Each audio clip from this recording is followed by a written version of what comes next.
আজকে যে সংকট তৈরি হয়েছে, এই সংকট সত্যিকার অর্থে তৈরি করেছেন বর্তমান অন্তর্বর্তীকালীন সরকার এবং তাদের যে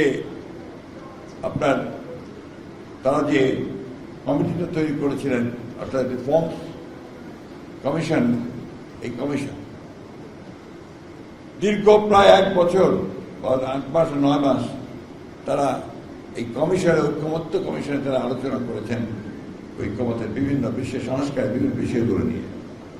প্রায় অনেকগুলো বিষয়ে একমত হয়েছেন, কয়েকটা বিষয়ে আমরা একমত হতে পারিনি, সে বিষয়গুলো আমরা নোট অফ ডিসেন্ট দিয়েছিলাম। অর্থাৎ আমাদের এখানে মতভেদ থাকলেও আমরা মূল যে সনদ, সেই সনদে আমরা স্বাক্ষর করেছি। দেখা গেল যখন এটা ওনারা উপস্থাপন করলেন অন্তর্বর্তীকালীন সরকারের প্রধান উপদেষ্টার কাছে, সেটা অনেক পার্থক্য। বিশেষ করে আমরা যে নোট অফ ডিসেন্টগুলো দিয়েছিলাম সেগুলো উল্লেখ করা হয়। সেই জন্য আমরা বলেছি যে it's a breach of trust, এটা হচ্ছে একটা আস্থা যে আমরা রেখেছিলাম, সেই আস্থাটা বিশ্বাসযোগ্যতা তারা এখানে বিশ্বাসঘাতকতা করেছেন, জনগণের সঙ্গে প্রতারণা করেছেন, যেটা আমরা তাদের কাছ থেকে আশা করি।